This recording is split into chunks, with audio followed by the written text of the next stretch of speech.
Students. Now today we'll be learning political science. So many years in civics you were learning about our governmental structure, our constitution, the provisions made in the constitution, your fundamental duties, rights, and also the laws that were implemented by the government. So that means you are very much aware about our administrative system. Now today in political science we are going to learn about India's relations at global level. Now the study of geography has made you aware about the geographical structure, the features at global level.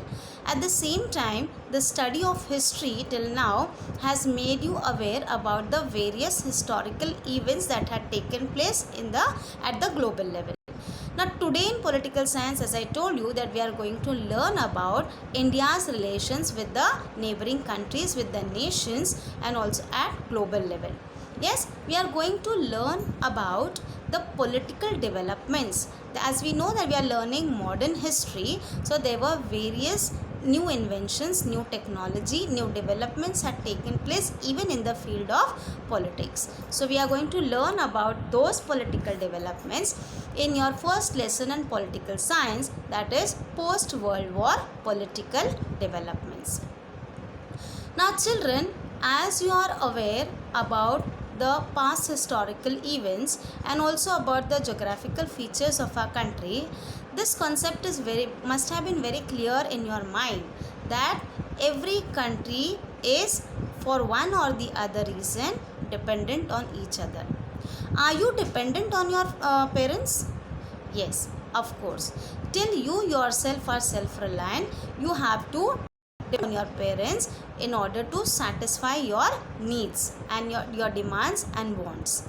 Yes, so that is what we are going to learn further, as we have seen that we are dependent on different nations or different persons. As if we talk in case of individuals, we are dependent on various different persons, like as I told you, on your parents and also the people who are working for the upliftment of the community.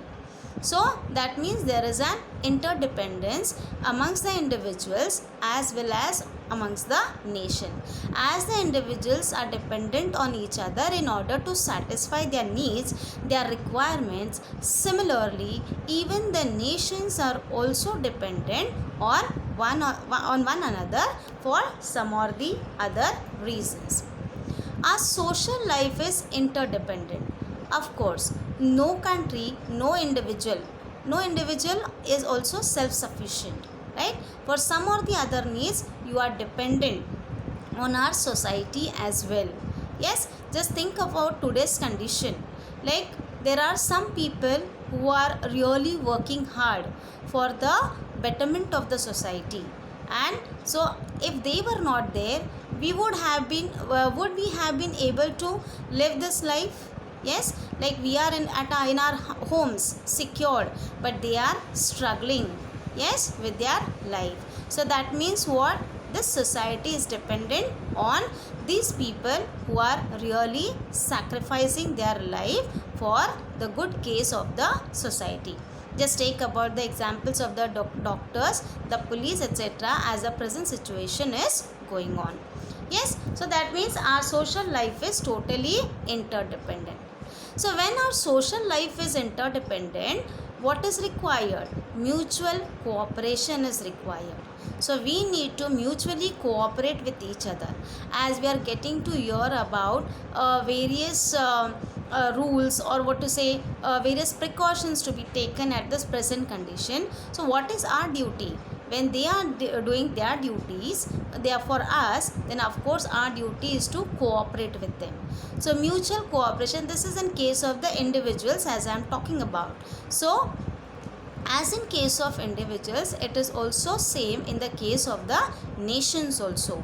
No nation is self-sufficient or self-reliant. Yes, it has to depend on each other for various needs to be satisfied. So mutual cooperation is required, and as I told you, it applies to both the individuals as well as the nations, right? Then there are many interdependent nations in the world. Of course, each and every country is dependent on one another for some or the other sources. Maybe there are some countries who are rich at natural resources. They may be not rich with money, okay, not with economy, but they are rich at natural resources. There are other countries who are rich with money but no natural resources available. So in this way, we are interdependent on one another in order to satisfy our demands. So as a result, as we are dependent on each other, what is happening? There is exchange of ideas and there is interactions between people and the nations. Yes. So when there is an interaction, automatically they enter into treaties with each other. So various treaties are signed and various commitments are made between the two nations, the two countries, to satisfy their wants and demands, and also to do so with mutual cooperation. So a system of all these interdependent sovereign nation comes up. And what is the system called as? This system is called as an international system. So wherein it works with proper cooperation, coordination amongst the nations. Now, as we have seen, now we are learning about various features, okay, of cooperating with each other at global level. So the first important feature, that is the interdependence. So all countries, as I told you repeatedly, I am telling that all these countries are dependent on each other. Even a big, prosperous and developed nations may never be self-sufficient about all its needs. So though big, a prosperous or a rich country it will not be self-sufficient. It has to rely for some or the other reason on other countries. Just take example of the present situation wherein India is helping out America by supplying medicines. So though being a superpower, though economically strong, we need to be dependent on each other. Thus, you can see interdependence is an important feature of the international system. Next, you'll see, just tell me what is the difference between the interdependence between individuals and between the nations. I think I have made this concept very clear, like giving an example, like as individuals we are dependent on our society, our community, our family. Same way, even the nations are dependent on each other for satisfying their various demands, various needs. Now, is there such a division like rich and poor countries? What do you say, children? Yes, there is. There is a division between rich and poor countries, as in case we can see we have countries like developing nations, developed nations, underdeveloped nations. Okay, but as I gave you examples that no country is self-sufficient, they have to depend on each other. So you cannot just segregate this on the backgrounds of developed and developing countries, wherein the country with good economy also have to dependent on the developing countries. So next, who enjoys the supreme position in the international system? So who enjoys, children? Of course, the country with strong economy and a superpower. Yes, it will acquire a supreme position in the international system. Next, let's study about the international relations through foreign policy. Now, you must be aware about what is a foreign policy. You had a chapter in your 8th standard. Also, we will be learning in detail about foreign policy in your next chapter. Till then, let's understand what is foreign policy. Every nation has policies about its internal dealings as also about its relations with other nations. So every nation frames its own foreign policy related to how internally it is going to deal with each others as well as along with the nations, the foreign countries. So such a policy is called as a foreign policy. Yes. Now, next, let's have a look at the background. Now, first thing you'll see, today's world is shaped through many events and developments. As I told you earlier also that we are in a modern world wherein we are well acquainted with various developments, various technologies in various spheres of the society. So how have this development come about? For this, we need to study the past history. We need to go back to history in order to get ideas about this new inventions, new developments in the countries. So there were, as we go back in history, we get to know that there were two wars were fought in the last centuries. Now which were those two wars? Yes, the First World War and the Second World War. And after this you will find that the world was charged completely. Okay, how about that we will be studying in detail further. So let's have a look at the First World War. Now, First World War, it was fought between 1914 and 1918. Yes, it was fought between 1914 to 1918. So how many years? Yes, it was fought for 5 years. Yes, 4 years, sorry. So major countries of Europe took part in it. Yes, so there were various countries who had participated in this war. Now, Europe had a central place in the international or global system at that time. So, Europe was having a central place at a global level during that time. So, you'll find now, because of this, there was a tremendous because this war there was a tremendous loss of life and property. Yes, and this war proved to be destructive. So the war had a greater impact on both the countries who were involved in the war as well as the countries who had not joined the war. It caused a great loss to life and property, in result of which the economy of the country had collapsed. Yes, of both the countries who were involved in the war as well as the countries who were not. Now, who are the countries involved in the First World War? So, it was the Allied powers. They were Britain, France, Russia, Italy and America. And who are in the Central powers? We had Germany, Austria, Hungary, then Ottoman Empire and Bulgaria. So these were the nations who were involved in the First World War. Now, as we have seen that there was a lot of loss of life and property in the First World War. In order to stop this, it should not carry forward. So there were certain measures to be taken care of so that this will not result further. So what were the measures? Let's see. First, an international organization was formed. The international organization was the League of Nations. So the League of Nations was established.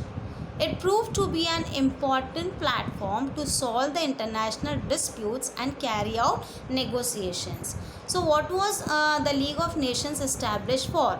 So that the countries would not fight any war, but whatever disputes would be there, that would be solved with mutual negotiations and not by war. And this was the main responsibility of the League of Nations. What was it? The main responsibility was to avoid war. So as far as possible, the disputes could be solved by means of negotiations.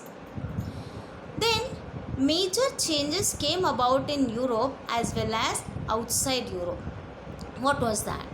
The empires in Europe collapsed and all new nations came into being. So the European Empire had collapsed and the countries started, the nations decided to be independent. So various nations came into existence.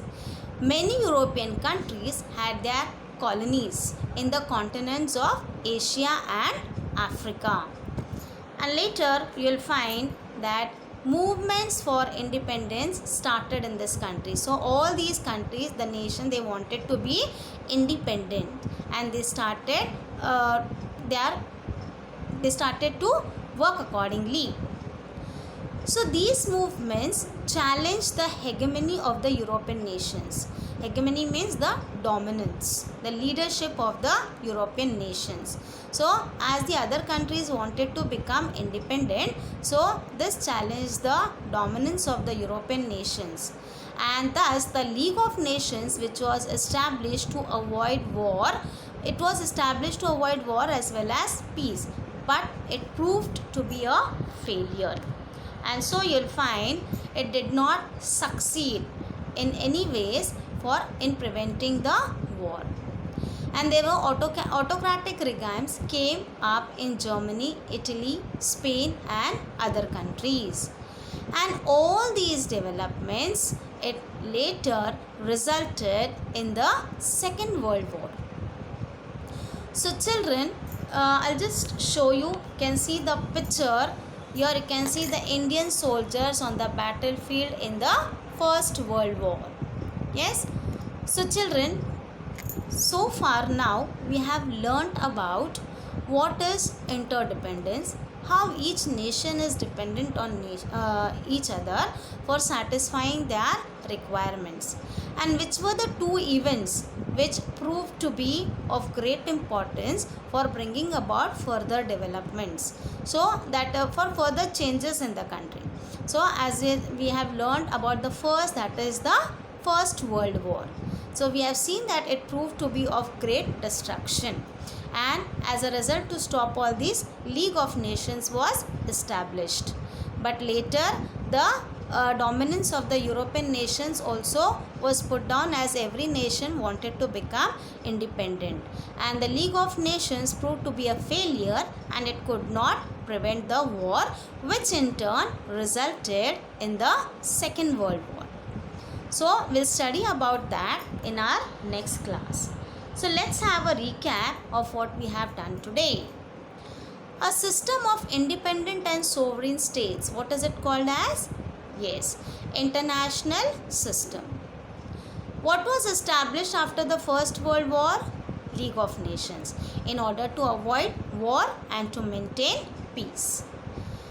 The dash were the most important events in the 20th century. So which two events were of most important? The two world wars, that is the First World War and the Second World War. So children, we shall stop for here today. Thank you.